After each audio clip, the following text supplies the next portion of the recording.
प्रिय छात्रों, हमने पिछले पीरियड में देखा था कहानी की व्याख्या, कहानी के प्रकार और कहानी के तत्व। तो आज हम देखेंगे निबंध। निबंध क्या है? देखिए, आचार्य वामन कहते हैं गद्य कवियों की प्रतिभा की कसौटी है। देखिए, गद्य कवियों की प्रतिभा की कसौटी है। गद्य कवि नाम निकषम वंदिति। देखिए, और आचार्य रामचंद्र शुक्ल के अनुसार अगर हम देखेंगे तो गद्य कवियों की कसौटी है तो निबंध गद्य की कसौटी है। देखिए, अगर आप कविता लिखते हैं तो कविता क्या है?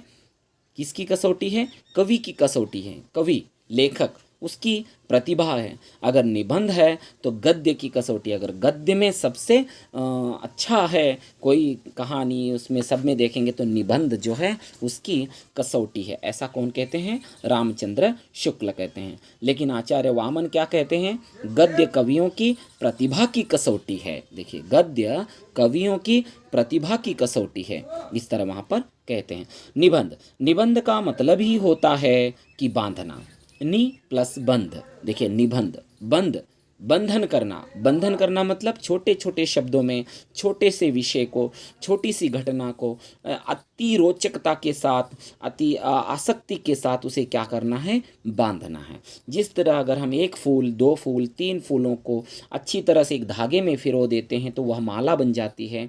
उसी तरह यहाँ पर शब्दों के चमत्कार से, उसकी अर्थ से हम क्या करते हैं? यहाँ पर कोई किसी एक विषय पर अपनी विचार प्रकट करते हैं तो उसे हम क्या कहते हैं? यहाँ पर निबंध कहते हैं। देखिए, किंतु धीरे धीरे निबंध का अर्थ क्या है? आधुनिकता की ओर बढ़ते बढ़ते इसका बदल गया। अंग्रेजी में ऐसे या फ्रांसीसी में एसाई, इसका निबंध के लिए प्रयोग किया जाता है। देखिए, किसी भी विषय का व्यवस्थित संक्षिप्त विवरण देना ही निबंध कहलाता है। देखिए, निबंध क्या होता है?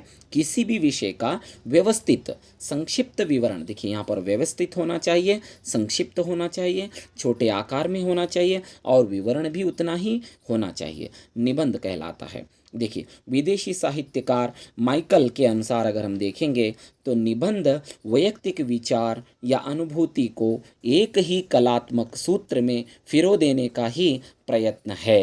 देखिए, उनका कहना है। अगर लेवी के अनुसार देखेंगे, लेवी एक विदेशी साहित्यकार हैं, उनके अनुसार देखेंगे तो निबंध का अर्थ एक ऐसा लघु कथा शिथिलबंध है जिसमें दार्शनिक और सामाजिक किसी भी विषय पर वैयक्तिक अथवा ऐतिहासिक दृष्टिकोण से विचार किया गया होता है। देखिए, अंबर्स एक विदेशी साहित्यकार हैं। उनके हिसाब से अगर हम देखेंगे तो निबंध सामयिक विषय पर हल्का फुल्का अनौपचारिक लेख है। और जीबी प्रेस्टेल के अनुसार देखेंगे, विदेशी साहित्यकार हैं, उनके अनुसार देखेंगे तो निबंध मौलिक व्यक्तित्व की निश्चल अभिव्यक्ति है। देखिए, मौलिक व्यक्तित्व की निश्चल अभिव्यक्ति है। देखिए, बेकन के अनुसार अगर हम देखेंगे तो केंद्रीभूत, देखिए, निबंध केंद्रीभूत ज्ञान के कतिपय पुष्ट है जिसमें विचारों की सहज अभिव्यक्ति होती है। देखिए, अगर हम भारतीय साहित्यकारों के अनुसार देखेंगे निबंध की व्याख्या तो डॉक्टर श्याम सुंदर दास कहते हैं निबंध उस लेख को कहना चाहिए जिसमें किसी गहन विषय पर विस्तृत एवं पांडित्यपूर्ण विचार किया गया हो।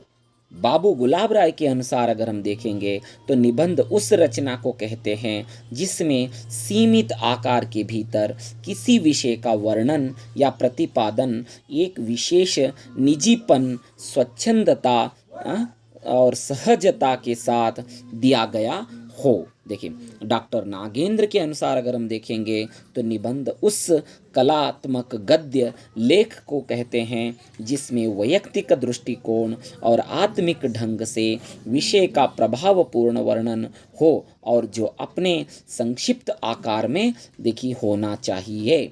तो इस तरह अगर हम देखेंगे तो संपूर्ण निबंध की अगर व्याख्या को अगर हम निचोड़ेंगे तो उसमें हमें यही पता चलता है, इसमें एक सूत्र होता है, वैयक्तिक विचार होते हैं, प्रतिपादन में आत्मीयता होती है, प्रभावपूर्ण होता है, भावनात्मक होता है, बहुत ही संक्षिप्त होता है और यह स्वतः पूर्णतः होता है। तो इस तरह निबंध की हमको व्याख्या देखने के लिए मिलता है।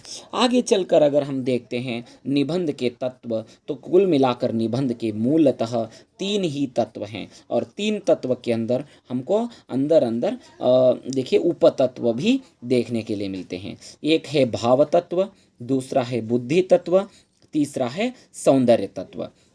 भावों का आवेग निबंध रचना का प्रथम तत्व होता है। निबंधकार भावों को आदर्श से प्रेरित रखता है। देखिए, वर्ण विषय को अपनी बुद्धि द्वारा चिंतन मनन के द्वारा सुनियोजित स्वरूप में उसे प्रदान करता है। वह अपनी बुद्धि तथा कल्पना से, देखिए, वर्ण विषय को मतलब वर्णित विषय को विषय में ऐसी रोचकता सुंदरता उत्पन्न कर देता है कि वह सभी को अच्छा लगता है।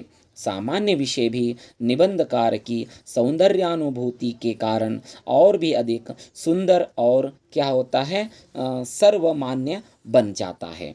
निबंध में सौंदर्य तत्व के 2 पक्ष हमको देखने के लिए मिलते हैं, एक अतिरिक्त सौंदर्य और दूसरा होता है बाह्य सौंदर्य। आंतरिक सौंदर्य और बाह्य सौंदर्य, एक बाहरी सौंदर्य दूसरा आंतरिक सौंदर्य।